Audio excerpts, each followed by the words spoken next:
Hello, everyone, and welcome to the Happiness Journey with Dr. Dan podcast, where every journey is worth living.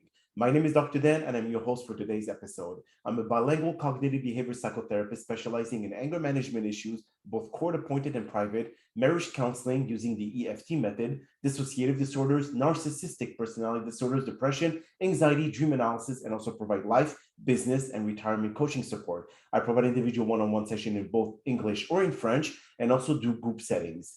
If you need any assistance, reach out to DMV therapy and coaching services at 301-325-1550, and our website can be found at lifecoach.drdanamzallag.com. Today, I'm very excited to have our fourth episode of season 10, a very special guest, mentor, and speaker, Steve Fredlund. And just like every of my past episodes, I will leave it up to the guests to properly introduce themselves, as no one can do a better job. Steve, the floor is yours. Happy to be here. And I was excited to be on this because the happiness journey is really kind of my story. So, I spent about 25 years in the corporate world. I'm an actuary by trade, so highly analytical, basically doing calculus every day. Did that for a long time. And about 15 years ago, I was just trying to figure out why I was so unhappy. I couldn't figure it out because my life was perfect. I was like employee of the year. I got promoted. My relationships with my wife and my kids were just amazing. On paper, everything was great, but I was miserable. Mm-hmm. And I was trying to figure out what was going on. And so my journey really started there of trying to figure out, why am I unhappy? What causes happiness? What causes unhappiness? And so I continued in the corporate world for another 10 years or so. And then about 4 years or so went out on my own. And I do small business coaching, consulting, that sort of thing. But my real passion is around mentoring people that are trying to become happier in their lives or in their business. And then I do a fair amount of speaking as well. And so it's sort of this happiness journey has been in parallel to my work journey. And, I'm always looking for new insights, but I've also unpacked a few things myself. Beautiful. Well, thank you so much for being here and sharing your own personal journey and expertise in that field. Now, as you know, a lot of, especially after the pandemic that we've been all isolated for a couple of years, Steve, it brought a lot of people dealing with their own mental state of mind, their depression, anxiety, and so many other mental illness that were never really diagnosed properly. They never really addressed. But once they felt themselves in certain kind of isolation, then all the problems start popping up. So in your practice, what do you emphasize the most when it comes to helping people find happiness or throughout their journey? Because obviously happiness it's a lifelong journey. No one will achieve happiness today and will stay happy for the rest of their life. It doesn't work this way. So what kind of step do you guide them to be able to get to that journey? Yeah. And I think the first thing to point out is some of the stuff that you raised as far as, there are some just real things with all the things that you work on, depression, anxiety, some of those pieces where, you really need to see a professional, get that support that you need. And some of that is chronic in some people, some of that's acute. Like I've had bouts of it where it's like, where did that come from? And it was this acute anxiety that was triggered by something. And so I just want to encourage people, if you need that sort of help, get that sort of help. A lot of the people that I work with, the stuff that I'm talking about are those folks. It's maybe not a clinical depression. It's maybe not a clinical anxiety, but it's just this unhappiness thing. It's just this I'm just I'm living my life and it's just not working. And I think to answer your question, one of the things that I really focus on is clarity. I think that is such a missing piece of who we are and what we want out of our life is understanding that for ourselves. I think we have these years and these decades of these messages that we've received about what kind of life we should live or what other people expect of us or what the societal norms are. And we just kind of accept all of that. I mean, that's part of my story, right? Hey, you're good at math. You should go to college. Okay. Hey, you're good in college. You should become an actuary. Okay. Hey, you did good here. You should get promoted and take this promotion. Okay. Like those are all good things, right? But like they weren't ever really my intentional decision. And I think at that time, I never really reflected on, who am I really? What do I really want out of life? What kind of life do I want to live? What does success look for me?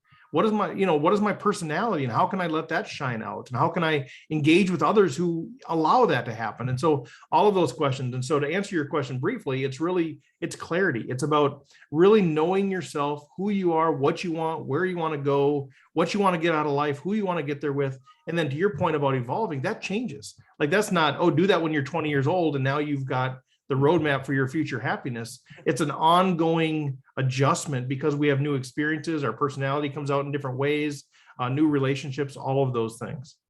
But would you say also, Steve, I mean, you do bring up a very good point, but also you have society pressure, like what you mentioned. If you have to be, if you're good in math, then it's actual science. Then you're going to go with the promotion. So you do what you feel that people perceive you as being the best in your career or in your field.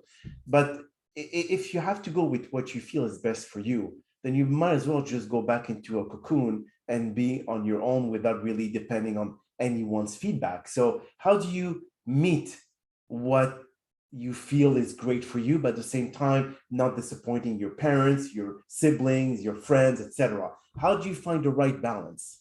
Right. And it is a balance because there's this sense of, I believe what makes us happy too is a sense of belonging, a sense of community, a sense of mutual dependence. Like that's one of those things I really learned during my humanitarian work in Africa was this, boy, the people that are the happiest have that collective we mentality. And so there is this selfish sort of what's best for me, what's going to make me happy, but in the context of belonging to a collective we.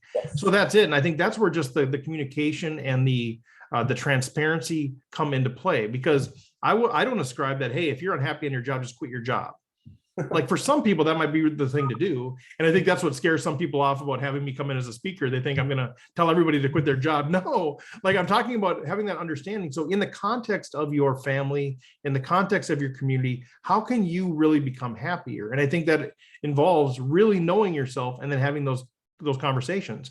And I think one of the pieces with that is I talk a lot about surrounding yourself with the right people.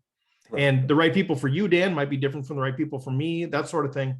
But some of those people, I call it having the right peeps in your Jeep. But, you know, some of those people we can't control, right? We're born into a family, our coworkers to some degree. We can't control who's in our Jeep, but we can control how close they're sitting to us, how much, I guess, emphasis we give their voice. And so I think those are the intentional decisions around, you know, clarifying who you are and being intentional about it. So you still have this collective we that you belong to, but you positioned yourself in a way there where you can actually allow yourself to be happier. And I think sometimes we don't allow ourselves to do that. It's just that societal pressure is so strong that we're just like, well, all I'm going to do is what people expected me to do.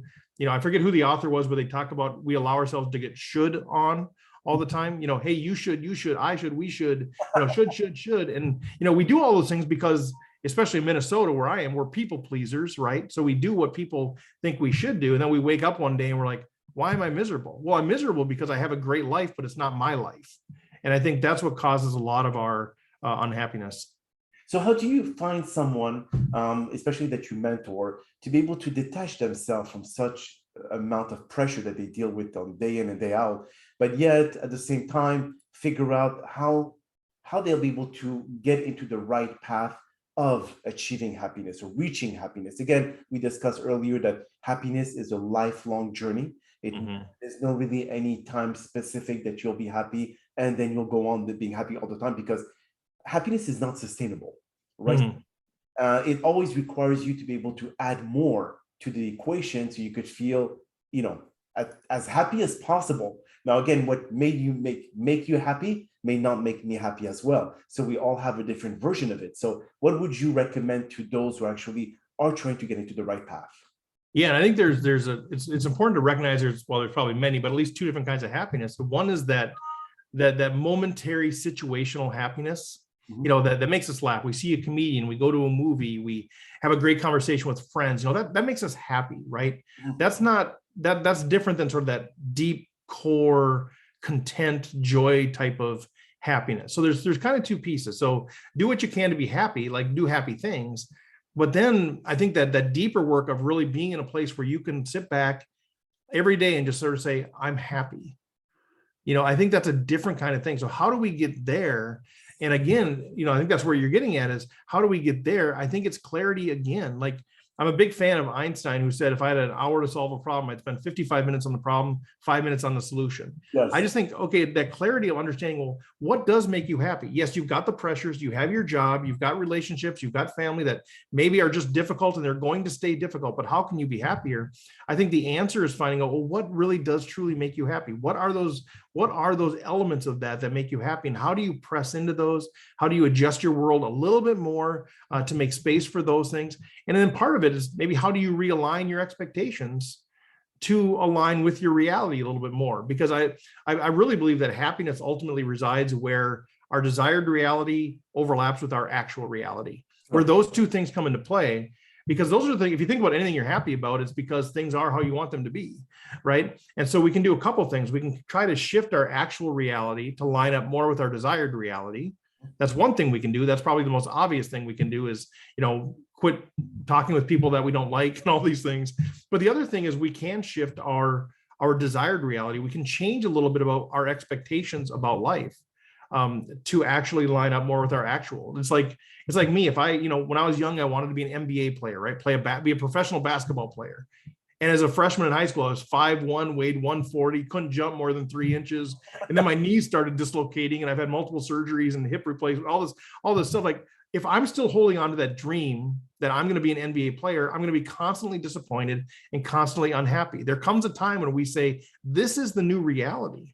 And I think this happens in business, and I think it happens in parenting too. Like, you're a parent and you've got a child or children that are really difficult and they're just struggling and whatever. And you consider and hold on to this dream that they're going to be some picture of success that you envision and be constantly unhappy. Or you say, well, here's the new reality.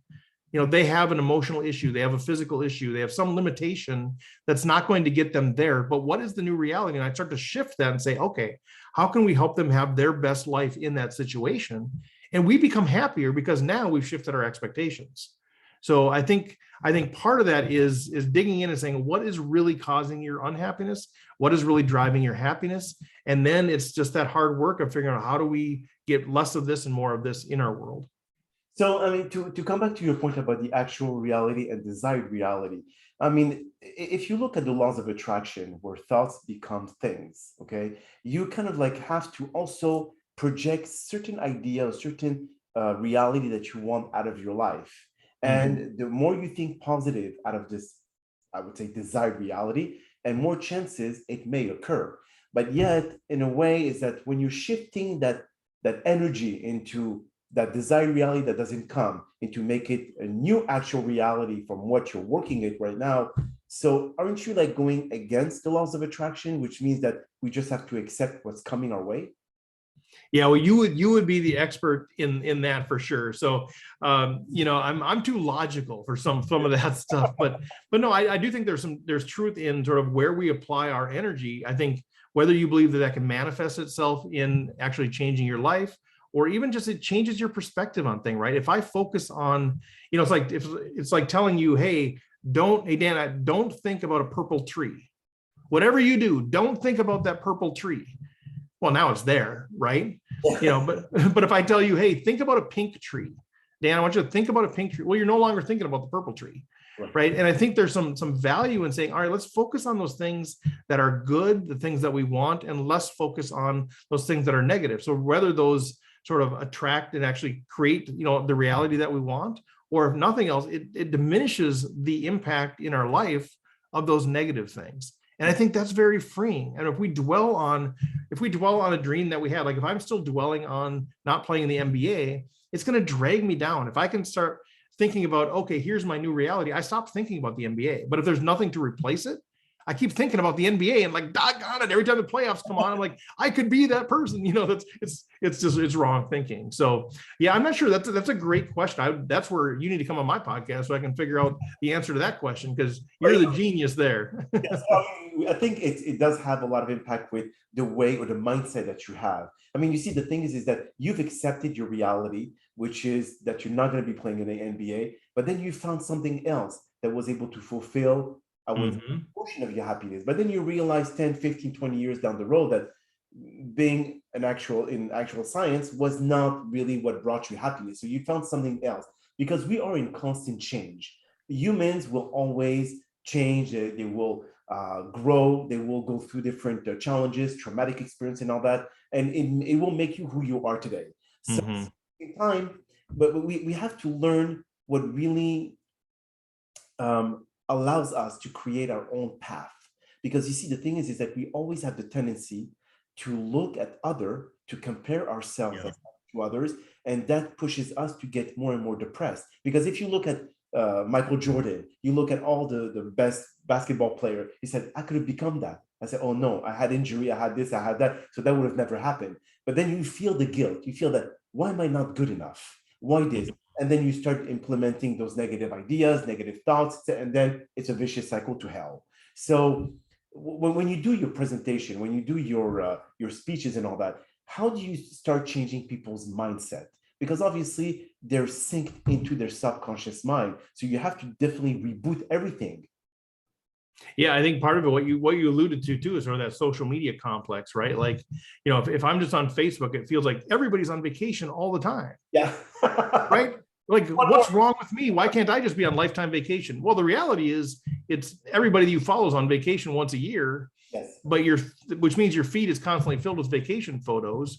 And so we think, what's wrong with me? And so we have that pressure. So I think a couple of things to answer your question. I mean, one is really getting to the meat of what does make you happy, because we say, well, this job makes me happy. Well, it's not the job, it's the elements of the job that are embedded in there. Or, this relationship with this friend makes me happy. Well, yeah, it does. But what is the real core of that? Because they make me feel what? Safe. Oh, they value me. They ask me questions. So, for me, like, I want to be in a situation where, okay, people, it's mutually dependent, right? Like, I have these relationships that are so one-sided, but when I spend time with somebody who actually seems interested in me as much as I am in them, like, I come alive. So it's not the person, it's the fact that I feel like they value me. And the same thing with the job. Maybe it's not the job, it's what's underwriting that. And I think those are the themes that are really important for people to find and to look for, right? Otherwise, we think, okay, well, I like being an actuary, so I'm going to become an actuary over there because they're going to pay me more. And now I'm miserable. Mm-hmm. Well, you're still an actuary. Well, no, it wasn't being an actuary that made you happy. It was the fact that you had a manager that really valued you, that you had an opportunity to be innovative and creative rather than doing mundane tasks. It was that you were able to work from home 10 hours, whatever it might be. That's the stuff that you got to figure out. And I think so many of us, we just gloss over that. And we say, oh, well, I like having a friend, so I'm going to go get another friend. And now I'm miserable. Like, it's not about the friend. It's about the undergirding stuff. And so when you start to unpack that and start to realize, who are you? What do you really like out of life? When you have that, now you can start to weave more of that into your life and start looking for opportunities to do that. So rather than looking for a job or looking for a friend, you're looking for certain characteristics wherever they might be, in a job, in a nonprofit volunteer effort, in a hobby. You're going to look for those elements that really drive your success. And I think that's so important. So I encourage people to do that. But it's the clarity piece, and then it's the intentionality piece, because if you have a vision but no execution, you're just dreaming, right? If you have no vision but you have execution, you're just passing time. Right. And so it's the same thing with our life. If we're clear on who we are, but we're not actually taking steps to become intentional about it, we're just hoping that things happen, right? We're just, man, I have a vision for my life and I sure hope it happens. Maybe it does, maybe it doesn't. But I think your chances of having that happy life increase dramatically when you start taking those intentional steps. And I think a key to that, I'm getting a little long-winded, but the key to that is really overcoming our predisposition to doing things by default, right? We do things by default. Like, that's the way it's always been done. Like me, college, job, married, kids, this is what you're supposed to do. So you just do it. And I think if we can start to overcome that hurdle, it opens up the floodgates for more happiness. But would you agree that a lot of people actually refrain from accomplishing their dream because of the fear factor? They just don't know, if I do this, will I lose everything that I've worked so hard to gain and to be able to accumulate throughout the years? So that stops someone on their track to be able to achieve their dreams and reach happiness. So how do you break that fear factor wall? Yeah, I mean, I think I'll say clarity again, but understanding, well, what is it about those things that you've accomplished that you really value? Okay. And maybe there is just so much there that the fear thing isn't something you should do, but in most cases, it's not. When people start to break it down, they start to understand that that doesn't mean as much to them as wanting to try something new, as wanting to get to the next level. And I think one of the things I work with people on is starting to get to them place of, okay, you're 80 years old now. Let's put yourself in a position where you're 80. Would you regret not taking that risk? I know it's impossible to really know, but think about that, because right now we're so narrow focused there. If you're 80 and you feel like, okay, you just did this job for 50 years and you retired on a beach in Florida, for some people, they'd be like, man, that was the life and I would have no regrets at all. But if you think you're the kind of person that's going to look back and go, why didn't I try to take more risk? Why didn't I try to do something? That might be the impetus that you need to get over that. But there's also, real tactical, I'm a problem solver, right? So the real tactical strategic things that you can do, it doesn't have to be all or nothing. You don't have to take, here's my career and I'm just going to throw this in the ocean and let's see what happens over here. You don't always have to do that. You don't always have to completely burn the ships, right? Like some people say, some people say that's what you have to do, because if you're going to fully go in a new direction, you can't hold on to the past. Yes. That's one way to look at it. And that's a great way to look at it. But for some people, if that risk is just too much, you don't have to take that big of a risk. You can actually ease into it a little bit, or maybe find what you're looking for in the context of what you're doing now. So I think the hard part for a lot of people is they read an article, they listen to a podcast, they do whatever, and it sounds like it's one size fits all for everybody. Yes. And this, we are all unique individual people. And to just say, here's the one answer for everybody, I think works for some people, and the people that it doesn't work for, now they start feeling worse about themselves. Like, okay, say I published an article, say the 12 steps to happiness. And I'm not saying there's anything wrong with those. And for a lot of people, they do it and they take the 12 steps and like, man, I'm happier. And it works for them. Then there's a whole cohort of the population that takes those things, they do those things, they start, creating a gratitude journal and meditating and doing all these things that people might say to do, and it doesn't work for them. Mm-hmm. And now they're going, what's wrong with me? Maybe I'm incapable of being happy. And it actually creates a worse situation for them. So there's great tools, but for those of you who are listening that are going, that stuff, it's just not getting it for me, it doesn't mean that you are incapable of happiness. It just means you haven't found the right path there yet, because I believe we are all capable of happiness once we have our life more aligned with who we are. That is so true, Steve. And I think you would appreciate you as an actual person.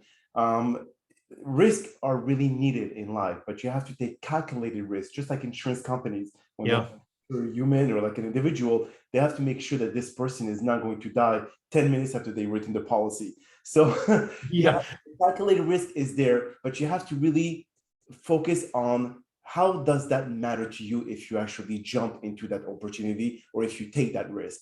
Because if it doesn't outweigh all of everything that you've gained for so many years, then sometimes maybe it may not be the right thing for you. There's always a little voice inside you that is there to protect you. And sometimes you have to know, do I listen to it? Or this is the negative voice that tells me not to do this, not to do that, because it's too afraid of doing anything. So we always have that voice that tells us, be careful. And the other one says, you know what? You're young, take that risk today, because you're always going to regret it. And there was actually an article, or I don't know if you heard about Prince Aya. No. It's a guy that gives motivational speeches, but he rhymes, and he does an amazing job with that. Anyway, he said that in a hostel, every person that he interviewed on their deathbed, they always said that never regret the things they did in life. They always regretted the things they didn't do. Yep. And again, that just reiterates your message there, Steve, to tell people that, you know what, if you really truly believe in something that may bring you at least even 1 ounce of happiness, and in this world, we all deserve that somehow, go for it. Yeah. Don't be afraid. And just, whatever the outcome is, at least you know that you've tried. Yeah. And that's how I feel too. Like, I feel like that has been a source of my happiness. Like I mentioned, 15 years ago, it kind of started.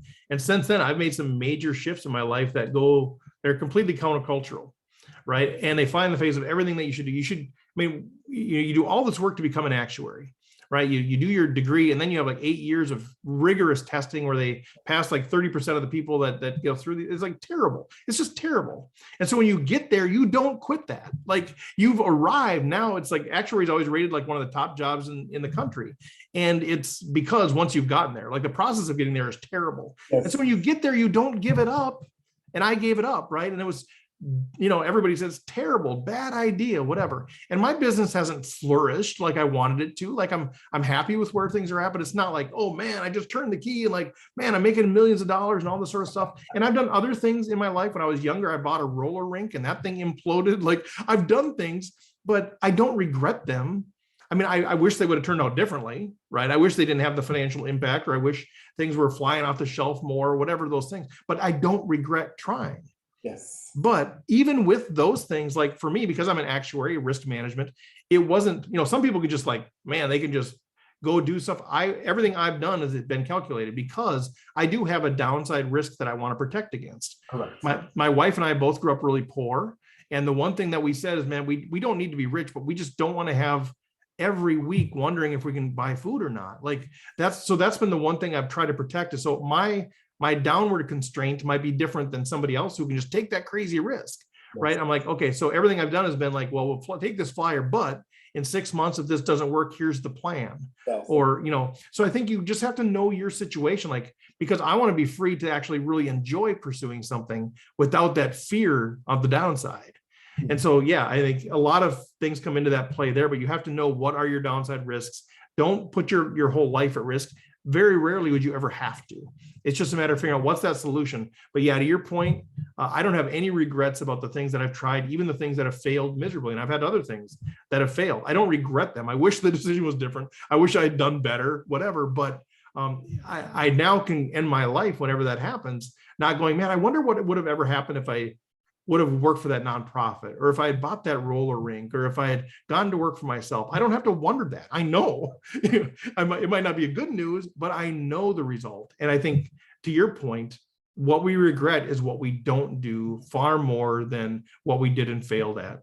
That is so true, Steve. So now in this specific moment in your life with your practice, your mentoring itself and all that, what do you think the ingredient is needed to be able to get to another level of happiness? And I'm talking about you personally, not in general. What do you think would be, because every time that we pass a certain stage in our life, our needs and wants changes. So we sometimes want something different so we can feel that endorphin in our body, like, oh wow, I feel excited about something and I'm happy now. And then after when this happened, then we're going to ask ourselves, what's next? And what's the next level of happiness? So you personally, what do you need in your life, or the ingredient that is needed to be able to get to that next level?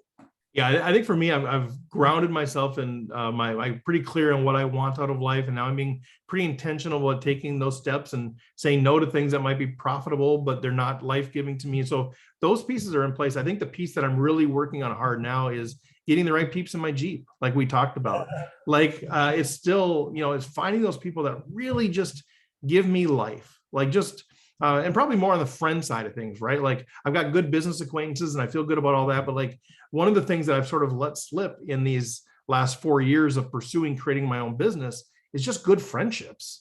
Right. And so I think for me, happiness lies in those. I'm an introvert. I don't want to have too many friends. I don't want to spend too much time with you. I'd rather email you than call you. Right. Like these are my limitations. But I want to rebuild those people in my life where I feel like, man, let's just go disc golf and let's go play poker. Let's go have a night, where we have dinner and just really enjoy it. The kind of people that are really bring out the best in me and bring out the happiness in me, because there's a ton of great people in this world, but they don't all bring me joy and bring me happiness. I hate to report that. Some people maybe they do, but not everybody gives me life. And I think maybe that's something wrong with me, but it is what it is, right? And so when you say, how am I pursuing happiness? It's more in the relational side of things right now.